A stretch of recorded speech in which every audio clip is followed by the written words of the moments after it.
everyone, and this is BioPhoenix here, and today we're going to be taking a look at another Japanese-only Sega Saturn game, and that happens to be Crows the Battle Action for Sega Saturn. Yep, even the part that says for Sega Saturn is a part of the name. I wonder what would happen if this game happened to get a release on the PS1. Wouldn't it be called Crows the Battle Action for PlayStation? So the game was developed and published by the company Athena. So this is a pretty obscure company that has put out games like Swordmaster on the NES and even a game called Daysmon on the PS1, which is basically a shoot-'em-up maker. And as far as I can tell, I don't think there's any goddesses involved or even some pop idols that beat the shit out of people. Well anyways, Crows the Battle Action is a side-scrolling beat-em-up, and it was released in 1997, but one thing you might not have known about this is that this game is actually based after a manga series. And the manga series is just called Crows, and it was done by Hiroshi Takahashi. Now, I never read the manga series before, so I have no idea what it's like, but just from the very little story that I've looked up, it seems to be about a guy who transfers into a high school that's all boys, and he has to, survive the entire thing. And I literally mean survive, since it's all gangs and such. So not only does he have to worry about education, but he also seems to worry about other people trying to kill him. So that's all I really have to say about the manga. But as for the game story, there's really not a whole lot of story within it, so you really don't need to read the manga to really fully enjoy this game story. But the closest to the story that they do have is that at certain points in the game, they actually do show panels that were taken from the manga, but they are kind of pixelated at parts. So let's get moving on and start talking about the gameplay. So you can take control of two characters, although there are two other unlockable characters. So after selecting the character you want, it goes to a combo menu. So while this is a side-scrolling beat-em-up, you do get to be able to customize your own movesets. So that's pretty cool, but sadly it is only in Japanese, so if you can't read it, then it's kinda hard to figure out what exactly that you're doing. But if you do figure it out, it is a pretty cool feature that you don't see too often in these style of games. And as the game begins, it's very easy to understand from here since you don't need to read anything. All you gotta do is get from one end of the screen to the next and beat the shit out of everybody. So you can break open other objects that can give you items like weapons or health, and there are some objects that you can pick up and throw at people. But one thing that does suck about throwing some of the objects is that you can't move around when you pick them up, you have to throw them on the spot. And more than likely, most of the enemies won't even stand right in front of you, go figure. So after beating a stage, you just gotta move on to the next one, and not all the stages have bosses, but some of them do. But mixed in with the typical bad guy characters, you also do have some characters that are on the field but don't necessarily attack you. So you got this one guy who's cleaning up the field, and if you attack him, then well, he attacks you too. And then there's a couple making out on a bench, and if you attack them, police start chasing after you.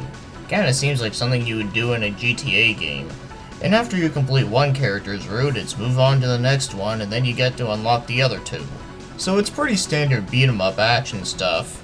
So now, let's start moving on and start talking about the controls. And I think they're alright. And the button layout is very easy to understand.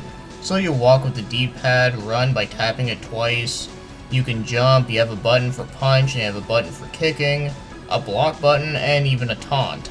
And even a dash move to get out of the way.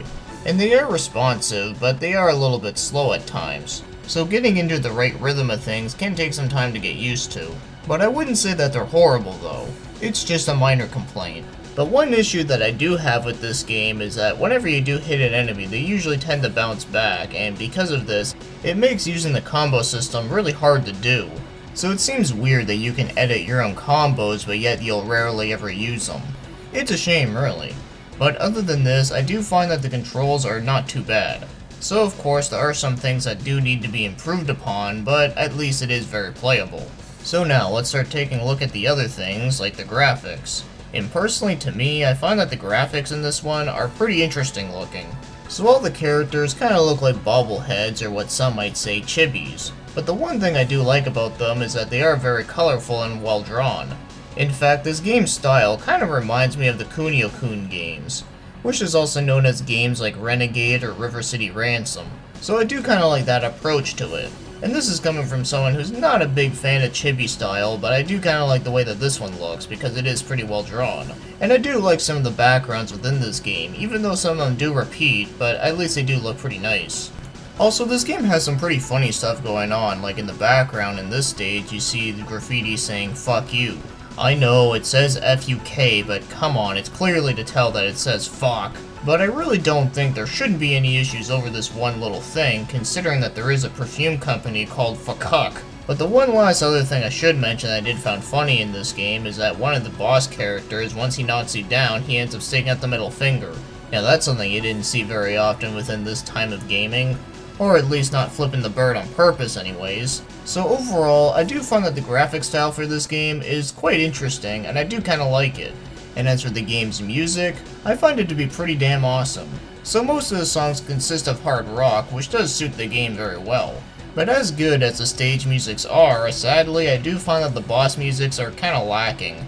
Like, the boss music is not bad, but I just don't like it not nearly as much. But I really like the first two stages' themes, I find those ones are the best. And thankfully this game does have a sound test, which is very nice. So overall, I'd say that the music in this game is pretty damn good. So now, if you want to buy this game, well, it shouldn't come to no surprise when it comes to Sega Saturn games, even in the Japan ones, is that this game is a lot. So the lowest I've seen it for was 180, and the highest I've seen it for was 250, but most of them are usually going for like 200 or 220. Ay, that's kind of high for a beat 'em up, and especially one that is pretty short. So if you do want to buy this game, it's kind of a lot, and of course if you want to play it, then you're going to have that action replay on your Sega Saturn. So if you actually do want to own it, it's kind of a hard one to get a hold of. So now, as for my overall thoughts on this game, is that I do find this game is a pretty decent beat 'em up. Nothing amazing, but definitely not bad. But the things I do find that could have been improved upon is that I do find that the levels are pretty short and don't have a lot of depth to them. And I know this is a beat 'em up, you don't have to have a super huge ass level, but it would be nice to have a little bit more. And I also wish that the combo system was much more easier to use. So in other words, I wish the enemies didn't go flying back as much as they do. Also, one thing I forgot to mention earlier is that sometimes when you get knocked down, a blue bar will appear on your health and you gotta tap buttons to try to get up, and if you don't get up in time, then you automatically die. Now this idea is fun, but it can be kind of annoying because it does happen pretty frequently, and usually when it does, my hands get really tired, especially because of the fact that this game does get kind of repetitive.